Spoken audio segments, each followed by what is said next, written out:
5, 7, 10, 20 बच्चे ही बच्चे गंगा नहाकर लौट रहे थे। ग्रुप से गए थे, किसी कॉलेज के बच्चे थे। गंगा नहाकर बढ़िया ड्रेस व्रेस, एक ही कोड ड्रेस का, एक जैसे कपड़े, तिलक बिलक और माथे पे पट्टी बंधी भक्ति की। पार्वती मैया 16 साल की और महासुंदर। मेरे पति को बचाओ, मेरे पति को बचाओ। 20 के 20 कुआं पर आ गए और कुआं में झांक कर देखा तो बुढ़ा बाबा 20 के 20 पार्वती से तर्क करने लगे। अरे तुम इतनी खूबसूरत हो, तुमको ये मरने वाले बुढ़े से ब्याह करने की क्या पड़ी थी? अब हम इसे निकाल भी दे मानो तो भी ये मरेगा 2-3 साल में, इसीलिए इसको यहीं मरने दो और हम में से किसी के साथ में भी तुम अपना विवाह कर लो। शंकर भगवान ने कुआं में से आंख मिचका दी। देख लो, पार्वती को कहा हाथ जोड़ दे इनके दोनों और कोहनी तक जोड़। पार्वती ने कहा भैया मैं तुम्हारे हाथ जोड़ूं, जाओ। फिर कन्याओं की टोली आ रही थी, कन्याओं की टोली। कन्या तो मैं कह रहा हूं कन्या नहीं थी, वो थोड़ी सी लड़की हो गई थी। पार्वती को शंकर भगवान ने कहा कि तुम्हारे स्टाफ का मामला है, हो सकता है लड़कियां ही पिघल जाएं तेरे रोने धोने पे। हर हर गंगे, हर हर गंगे। पार्वती कहने लगी अरे बहनों, बाद में गंगे गा लेना, पहले मेरे पति को बचाओ। कहाँ है तुम्हारा पति? अरे कुआं में गिर गए मेरे पति। और कुआं में देखा तो वही दाढ़ी वालो सफेद भूरो भक्क बूढ़ो बाबा।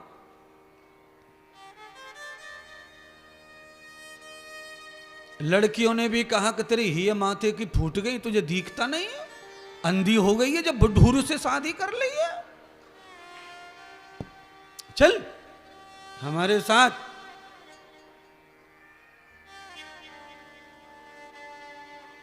एक से एक पड़े रिजर्वेशन में हमारे पास में लड़के, एक नहीं, 2 नहीं, 3 नहीं, 10। बिल्कुल सही कहा। शंकर भगवान की तरफ देखा पार्वती ने। शंकर भगवान ने कहा इनको भी जोड़ दे हाथ, ये तेरी स्टाफ का मामला, ये भी साथ नहीं आए। गई।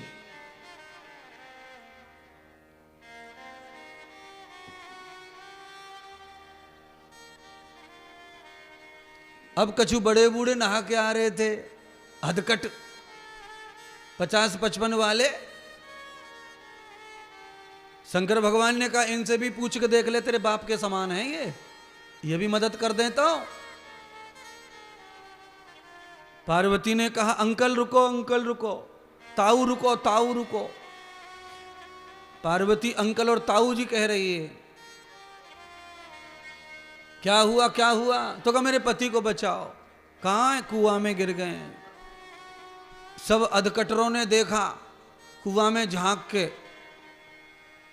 वहां 100 साल का बूढ़ा। तो 40-55 वालों ने कहा कि तूने भांग खा के ब्याह करा इससे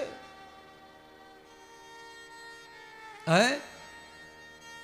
ये तो हम निकालेंगे भी, तो निकालते निकालते इसे कहीं ना कहीं से झड़ जाओ, इतनो गरे हो बैठो बुड्ढा। मरे मराए के साथ में कहाँ पति पति कर रही है? कम से कम 10-20 साल कम से कम हम तब भी साथ देंगे, हम में से कोई साथ ले ले तू, चल। शंकर भगवान कहे पार्वती तेने ताऊ कह रही, अंकल कह रही, पर जिनके मन में कोई बेटी वाला भाव नहीं है।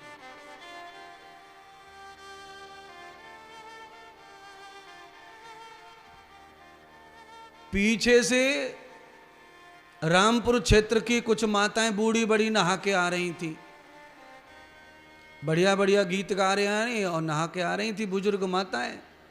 शंकर भगवान ने कहा ये मरी मराई हैं मेरे जैसी, इनको ही पूछ के देख ले, बच जाए तो हो ही जाए। उनको भी कहा।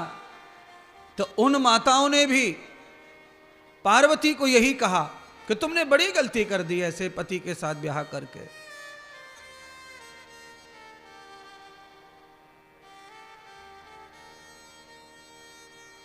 और ऐसे पति को निकलवा के हमसे टाइम वेस्ट करवा रही हो। हमारे पास टाइम कहां है इन कामों के लिए। सुबह से शाम हो गई, एक ने भी पार्वती का काम किया नहीं और बुरी बुरी बातें कही। शाम छुपते छुपते सूर्य अस्त हो रहा है, तब एक युवा ब्रह्मचारी धोती लपेटकर हाथ में एक वेद की पुस्तक लेके गंगा नहाकर आ रहा था। शंकर ने कहा कि आखिरी ये अकेला आ रहा है, रात हो जाएगी, इसको भी पूछ ले। पार्वती ने हाथ जोड़ के कहा, भैया मेरे पति की रक्षा करो, वो कुआं में गिर गए हैं। उस ब्रह्मचारी बालक ने कहा, बहन ये पुस्तक पकड़ो और ये धोती खोल रहा हूं, इस धोती को बांध के पकड़ के बैठ जाओ, इसी के सहारे नीचे उतर के तुम्हारे पति को लाता हूं। पार्वती ने धोती पकड़ी। उस ब्रह्मचारी, उस त्यागी ने अपनी धोती खोल दी। उसे संकोच नहीं रहा कि मैं लंगोट में हूं, स्त्री है, ये क्या होगा। वो तो बिना किसी पर्दे के खिसल गया कुएं में, और जैसे ही कुएं में उतरा, शंकर भगवान को उसने जैसे सहारा दिया, तो शंकर भगवान अपने असली रूप में आकर उस ब्रह्मचारी को लेकर खुद बाहर आ गए और कहा, पार्वती देखा, आज सुबह से लाखों लोग इस रास्ते से नहा नहा कर गंगा गए हैं, पर गंगा ने किसी का भी पाप धोया नहीं है। केवल आज एक ही आदमी का पाप गंगा ने धोया है, और ये वो व्यक्ति है जिसने तेरी रक्षा की है। जिनके अंदर पहले से पवित्रता है, गंगा उनको ही पवित्र करती है, गंगा उनको ही तारती है। पार्वती को समझ में आ गया कि गंगा जो है वो पापियों के लिए नहीं, गंगा पवित्र भावना रखने वालों को तारती है और उनके रोग धोती है, व्याधियां, दुख, कष्ट, पाप सब धो देती है। ये है गंगा में नहाने का फल। अगर आप गंगा नहाते हैं, आप कथा में आते हैं, कथा श्रवण करते हैं, तो मैं आपसे कहना चाहता हूं बंधुओं, घर से ही श्रोता बन के निकलो। और घर से श्रोता बन के निकलने का मतलब है खान पीन पर, बोल चाल पर घर से ही ताला लगाकर निकलो। घर से निकले, देखिए मैं कथा करने आता हूं, कमरे से निकलता हूं, व्यासपीठ पर आता हूं, मैं एक लफ्ज मुंह से रास्ते में बोलता नहीं, मौन आता हूं। स्नान किया, नहीं भी किया स्नान, तो पैर, हाथ, मुंह, दातुन, कुल्ला, नाक, कफ, खांसी सब शुद्ध बुद्ध करके, पवित्र करके व्यासपीठ पर आते हैं। ऐसे ही वक्ता को आना चाहिए, ऐसे ही श्रोता को आना चाहिए। दोनों का कल्याण ये कथा करेगी। ये ज्ञान गंगा दोनों को ही तार। अच्छा, भागीरथ गंगा लेके आए तो भागीरथ नहीं, गंगा ने तारे। सगर के पुत्रों को तारने के लिए गंगा आई, पर भागीरथ को भी गंगा ने तार दिया। तो जो गंगा लाते हैं उनको भी तारती है गंगा, जो गंगा में नहाते हैं उनको भी तारती है गंगा। भगवान एक राक्षस को मारकर आगे बढ़े, तो दूसरा राक्षस तैयार, नाम है अघासुर। भगवान के संग में जितने मित्र थे सबको निगल गया, साथ में भगवान को भी निगल गया। बलराम भैया को निगल गया, सुदाम और सभी माधव, श्रीदामा, मुद मंगल, सबको निगल गया।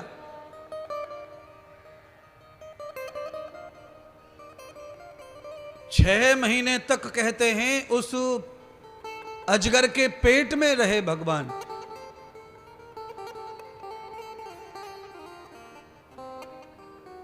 तब सारे के सारे मित्रगण भगवान की शरणागति तो थे, भगवान के संग में थे और भगवान के ही शरणागति हो गए। कृष्ण बचाओ बचाओ, कृष्ण बचाओ।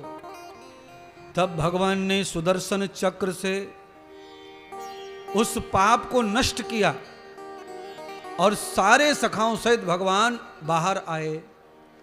अब इसके तर्क क्या है? इसकी तर्क यह है कि अघासुर माने अजगर भी है, काल भी है, समय भी है और अघासुर माने संस्कृत में पाप का भंडार भी है। जब हम सब लोग पाप के कारण मित्रगण सब कहीं फंस जाएं और उस पाप से बाहर आने का अवसर ना मिले, तब सुदर्शन, सुदर्शन, सुदर्शन माने वो भी है भगवान की उंगली वाला, और सुदर्शन माने होता है किसी महापुरुष का नेत्र दर्शन हो जाए तो सारे पाप नष्ट हो जाते हैं और हम सब बाहर आ जाते हैं पाप से। सुदर्शनम प्रबद्ध युक्ताम। मेरी बात को गोस्वामी तुलसीदास ने भी प्रूफ किया है। दरस परस मुख मंजन पाना, मिटई कलेस कह वेद पुराना। किसी भी महापुरुष के दर्शन मात्र से, उनके सुदर्शन से, उनके ज्ञान उपदेश से हमारे पाप के भवबंध कट जाते हैं और हम काल के मुंह से बाहर आ जाते हैं। भगवान और आगे बढ़े वृंदावन में तो भगवान को धेनुकासुर ने घेर लिया। बकरियों के झुंड में बकरे का भेष बनाकर धेनुकासुर कामी बनकर बैठा था। भगवान ने निश्चय कर लिया कि धेनुकासुर को मारना नहीं है, इसे ब्रह्मा जी के यहां भेज देंगे, ब्रह्मा जी इसका कल्याण कर देंगे, इसे पवित्र कर देंगे। वही किया परमात्मा ने। धेनुकासुर का अर्थ आचार्यों ने अलग अलग किया है। एक आचार्य कहते हैं कि धेनुकासुर का अर्थ है धर्म में, अनुष्ठान में, सेवाओं में, कन्यादानों में, गौदानों में, अनाथ विधवा सेवा में जिस धन को नहीं लगाया और वो धन खूब ढेर के ढेर बढ़ रहा है पर्वतों की तरह, वो धन भी धेनुकासुर ही कहलाता है। वो धन असुर हो जाता है, राक्षस हो जाता है। और उस धन के आश्वरीय प्रवृत्ति के कारण धनवान व्यक्ति को सजा हो जाती है, उसे अपराधी घोषित कर दिया जाता है और उसे कष्ट में डाल दिया जाता है। अच्छा, लोग काला पीला कर रहे हैं अंदर ही अंदर, उनको लगता है कि कुछ नहीं कुछ नहीं कुछ नहीं। अगर आप काला पीला करते हुए डर रहे हैं कि किसी को पता ना चल जाए धन के बारे में, तो आप समझ लेना ये धन आपका राक्षस हो चुका है। आप वचन के मुताबिक अपने धन को धार्मिक बनाओ, उसे पवित्र करो, क्योंकि वो परमात्मा की कृपा से तुम्हें प्राप्त हुआ है। तो उसे परमात्मा को प्रसन्न करने में यूज करते रहो और बढ़िया घर बनाओ, बढ़िया गाड़ी खरीदो, बढ़िया उत्सव करो, बढ़िया नाचो, बढ़िया कूदो। धन इसके लिए होता है। धन को कैद खाने में बंद करके रखना बिल्कुल अच्छी बात नहीं है। ऐसे लोग हैं महाराज दुनिया में, हर जिले में, कि जो मृत्यु पर्यंत, आज से मृत्यु पर्यंत कभी भी पांडाल को ना उखड़ने दें, कंटिन्यू कथा चलने दें जिंदगी भर, तो भी उनका एक कोना भी खाली नहीं होगा धन से। पर क्या मजाल कि उन्होंने अपनी जिंदगी में एक भी कथा करवाई हो कभी जिंदगी में, वो सब धेनुकासुर हैं, धन के असुर, धन के राक्षस हैं। मर जाएंगे पर धन का एक कौड़ी भी वो भोग सकते, एक पैसा यूज नहीं कर सकते। वो मर जाएंगे, चले जाएंगे पहाड़ बनाकर, बच्चे बर्बाद करेंगे धन को। इसीलिए अपनी जिंदगी में अपने हाथों से ही अपने धन से सत्कर्म कर लेना चाहिए, जो कर्म तुम्हें परलोक में काम आए। जो भी तुम यहां छोड़ जाओगे इस लोक में, ये तो तुम्हारा है नहीं। तुम्हें न जाने कहां जन्म मिलेगा, कैसा जन्म मिलेगा, किस रूप में आओगे। इसीलिए कुछ परलोक का भी ध्यान रखो। आदमी इतना बहुचक्का, इतना पगला गया है संसार में कि उसे परलोक का कोई फिक्र ही नहीं है, परलोक का चिंतन ही नहीं है। केवल वो इसी लोक का चिंतन करता रहता है। बड़े बड़े ज्ञानी, बड़े बड़े पढ़े लिखे लोगों से सलाह लेता रहता है कि कैसे ऐसा करें, कैसे ऐसा, यानी इसे धरती को बढ़ाने में लगा है। परमार्थ के लिए धरती बढ़ाओ, आपसे बढ़िया कोई नहीं होगा।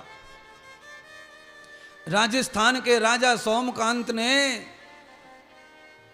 शरीर में कोढ़ होने के बाद च्यवन ऋषि से दीक्षा लेकर के उनकी आज्ञा का पालन किया।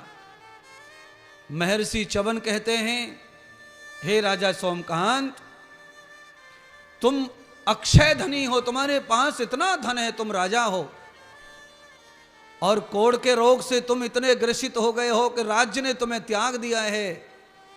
कोढ़ी आदमी से लोग दूर रहते हैं, तो अब मरते मरते कुछ ऐसा कर जाओ कि तुम्हारा अगला जन्म सफल हो जाए। तो गुरुजी की बात मानकर राजा सोमकांत ने भारत की धरती पर भगवान श्री गणेश के जितने भी मंदिर टूटे फूटे पड़े थे उन सबका जीर्णोद्धार करवाया, और भगवान गणेश की कथा को मृत्यु पर्यंत सुनते रहे। तो उसका फल मिला कि राजा का कोढ़ भी ठीक हो गया और राजा की मृत्यु टल गई। राजा पुनः जवान हो गए और राजा फिर स्थापित हो गए।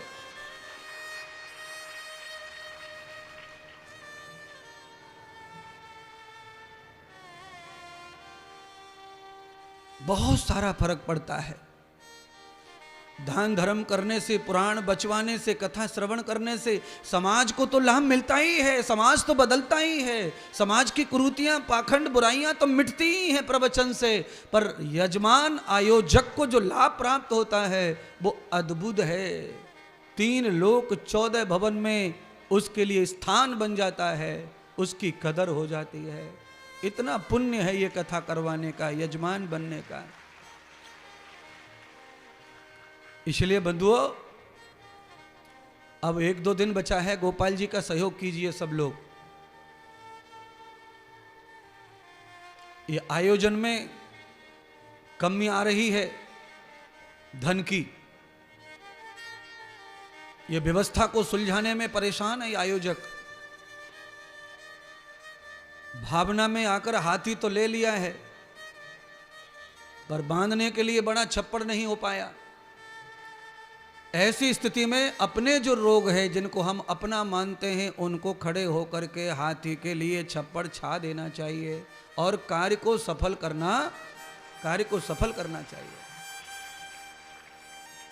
तो मैं चाहता हूं शाम को पूछो गोपाल को, भैया बताओ क्या बात है, क्या सेवा करनी चाहिए, क्या कम हो रहा है।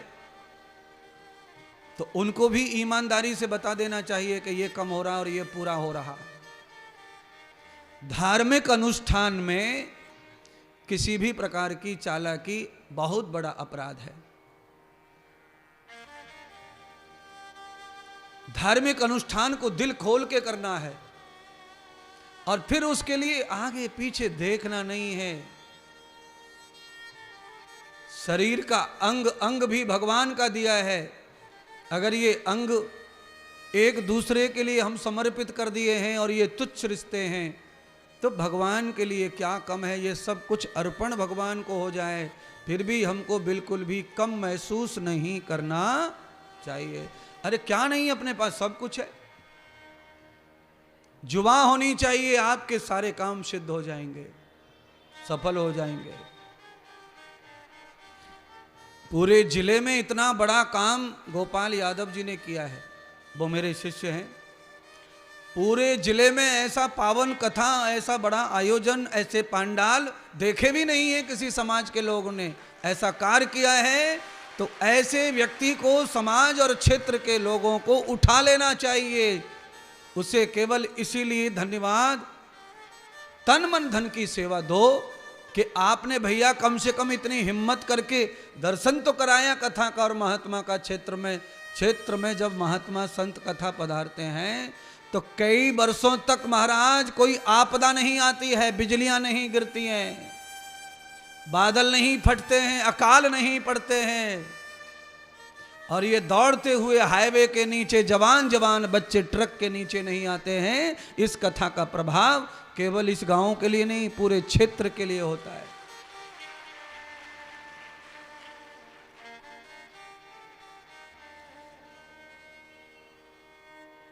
सब लोग सहयोग करो। हमारे आश्रम का कोई सहयोग है नहीं, 7 दिन में कोई बात नहीं है, पर कथा का सहयोग कीजिए, आयोजक का सहयोग कीजिए। क्योंकि ऐसे आयोजन करने वाला व्यक्ति भूल कर ले दूसरों के कंधे पर ही बंदूक चलाने के लिए, तो फिर धोखा भी होता है। पर हो जाए भूल तो फिर उसे सबको संभाल लेना चाहिए।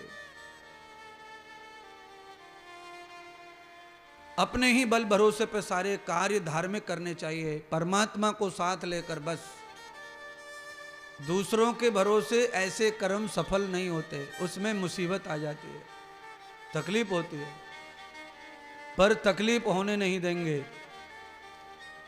अगर भाव अच्छा है समाज के प्रति, आपका क्षेत्र का कल्याण चाहते हैं, आप पहले से ही आपके भाव अच्छे हैं कथा के लिए, आपका क्षेत्र का उद्धार हो, गुरुजी आपका पैर पड़े, यही भावना है उनकी। सालों से विचारे लगे थे, अब ये विचार जो है आज उनका सफल होने पे आया। अब केवल जरूरत है अपने लोगों की, बस बाकी सब लोग जो है हर्ष और आनंद के साथ में आगे बढ़ते रहिए। जिन जिन लोगों ने जितना जितना रसीद कटवाई है उतना उतना दे दो, काम पूरा हो जाए। रसीद कटवाइए 5,000 की और दे रहे 1,100 रुपये, तो फिर 4,000 कहां से लाएगा गोपाल?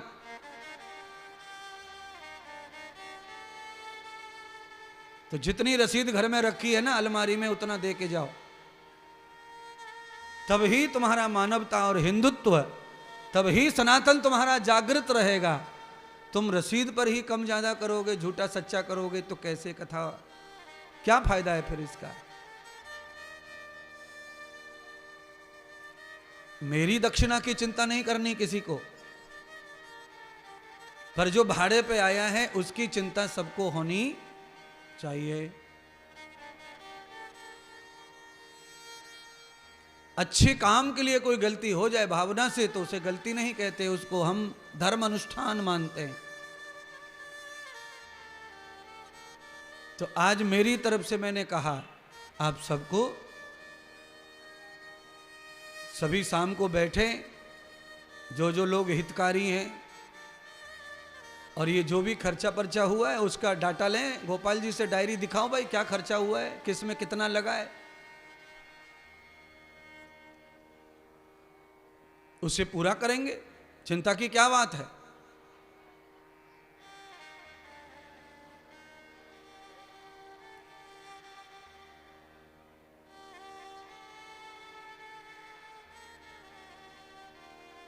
भावना बस कभी कभी ऐसा हो जाता है, पर हम तो सपोर्टर हैं, हम तो सपोर्ट करते हैं अच्छे कामों में।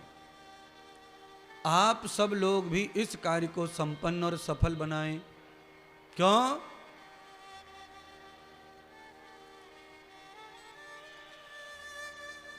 धर्म ही एक ऐसा अंतिम पड़ाव है जो काम आता है जीवन में। बाकी सारी चीजें हमारे जीवन से गायब हो जाती हैं मरते समय। केवल पाप और पुण्य ही ऐसे हैं जो हमारा साथ कभी छोड़ते नहीं हैं, और साथ निभाने का काम केवल धर्म करता है। तो करो धर्म, आगे बढ़ाओ खुद को। भगवान कृष्ण आगे बढ़े तो भगवान ने क्या देखा? गैया पड़ी हैं मूर्छित, बछड़े पड़े हैं मूर्छित।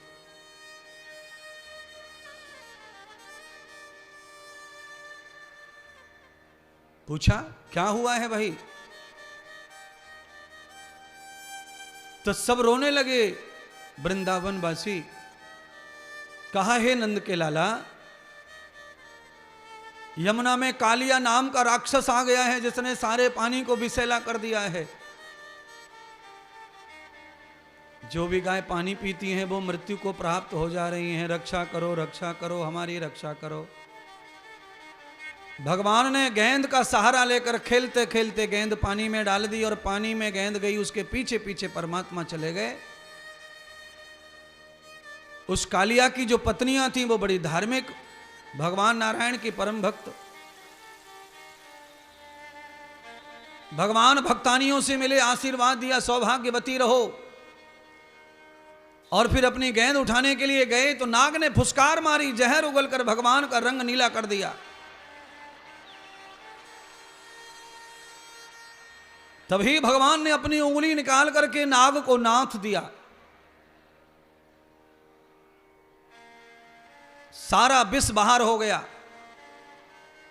पत्नियां चरणों में गिर पड़ी, हे नाथ, आप भोलेनाथ हैं कि जगन्नाथ हैं? कृपा करके बताइए कौन है?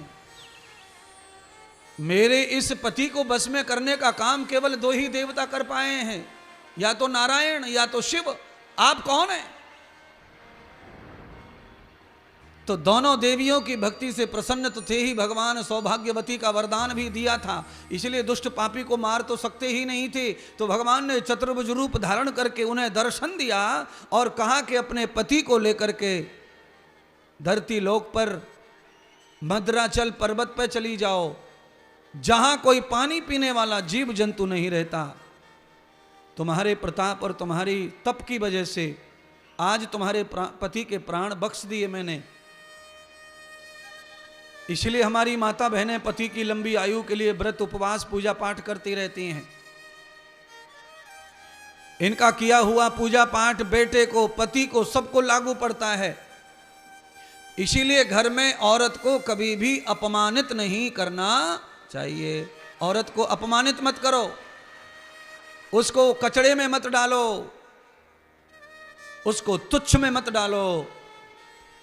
जो पत्नी तुम्हारे बच्चे, तुम्हारे पतित्व के लिए, तुम्हारे सतित्व के लिए, तुम्हें जिंदा रखने के लिए भूखी मरती है, प्यासी मरती है, पूजा करती है, पाठ करती है, उसके प्रेम की भावना की कदर करनी चाहिए।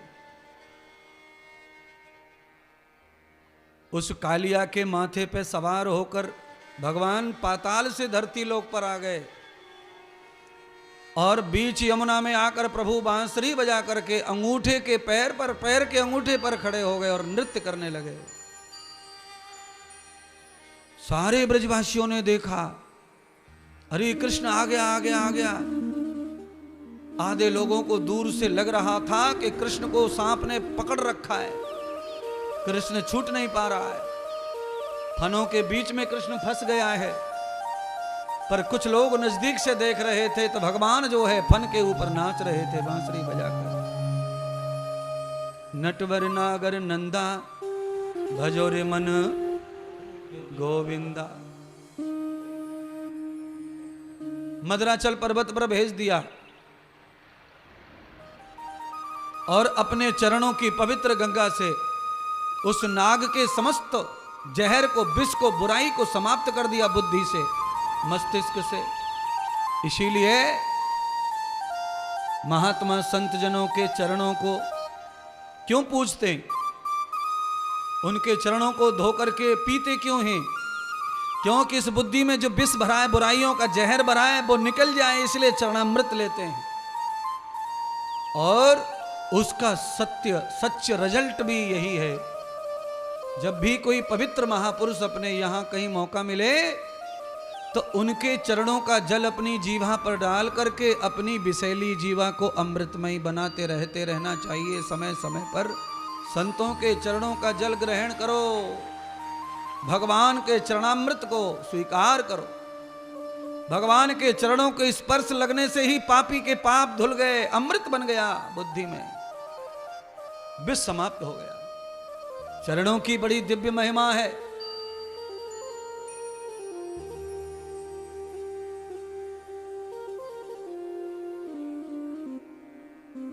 ब्रजवासी वृंदावन वासियों ने यह लीला देखी तो हल्ला मच गया, जय जयकार हो गई।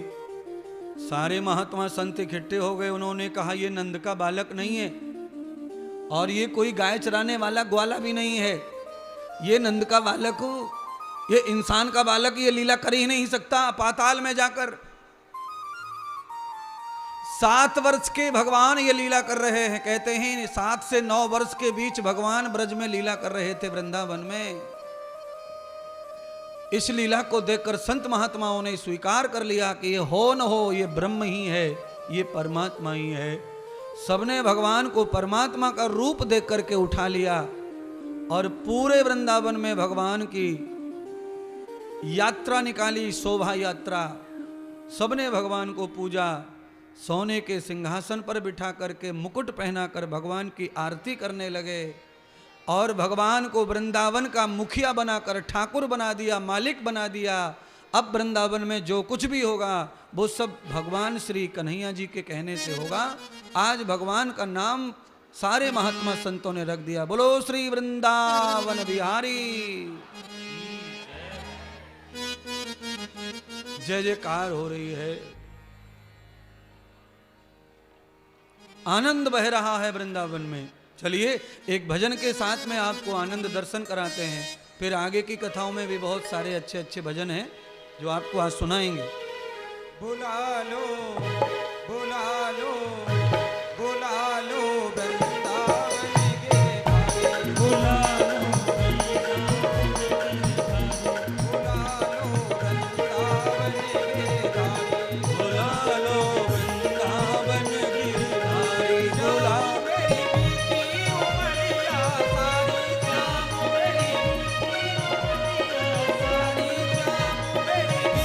उमरिया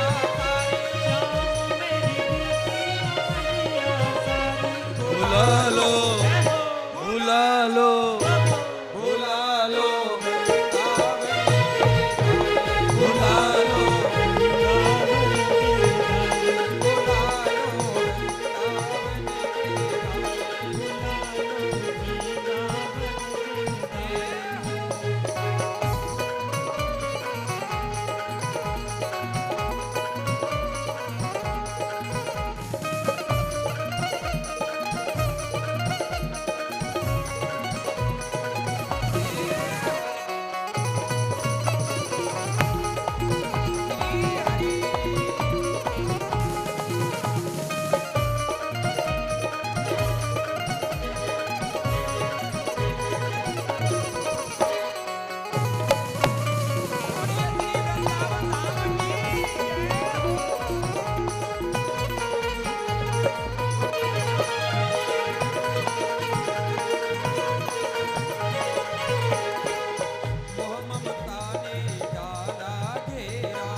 इधर की लाइन पूरी की पूरी वैसे ही खड़ी हो गई है। वृंदावन का जो जय जयकार हो रहा है, बुला लो बुला लो बुला लो वृंदावन गिरधारी, बुला लो वृंदावन